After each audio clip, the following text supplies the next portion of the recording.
Ang programang ito ay rated SPG. Striktong patnubay at gabay ng magulang ang kailangan. Maaaring may masiselang tema, lengguwahe, karahasan, sexual, horror o droga na hindi angkop. Baka mahuli ka bago ka pa makalipad.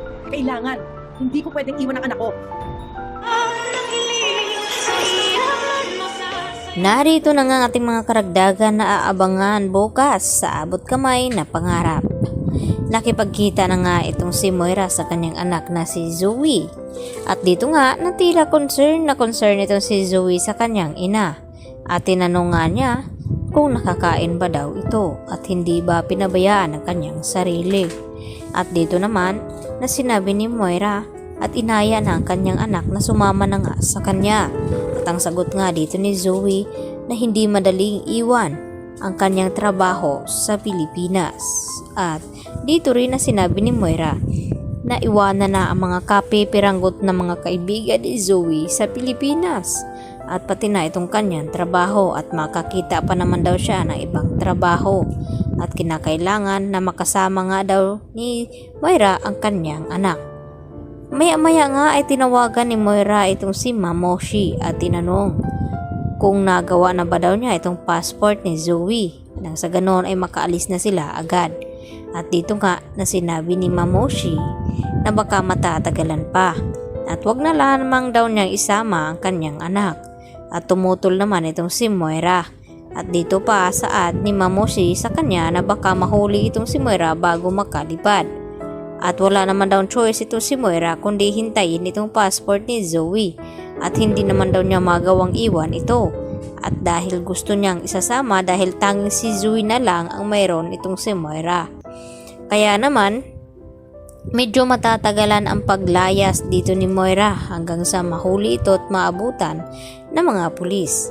At dito rin na pag-alaman ni Carlos Benitez dahil sa sinabi ni Zoe na gusto daw siyang isama ng kanyang ina sa pagtakas.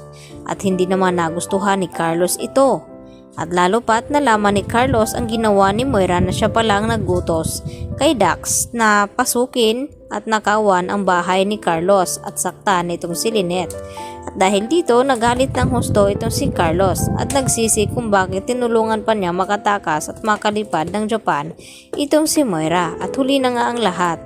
At dito naman na humingi ng pasensya itong si Moira kay Carlos dahil ilalayo na nga daw niya ang kanyang anak na si Zoe. At yun naman ay hindi papayag itong si Carlos dahil hindi pa nga daw siya nakakabawi sa kanyang anak at ayaw niyang malayo dito. Kaya nga ginawa lahat ni Carlos dahil sa pakiusap ni Zoe sa kanya na tulungan ang ina. At ngayon nga ay balak pa lang ilayo ni Moira itong si Zoe sa kanyang tunay na ama na si Carlos. Kaya magagalit naman ito ng husto. At dito na yan nasabihin ni Carlos kay RJ kung saan nanunuluyan itong si Moira na sa ganun ay mahuli ito at hindi na to tuloy makatakas at mailayo itong si Zoe dahil nga hindi niya inakala na may nagawa pala itong si Moira na ikagalit dito ni Carlos.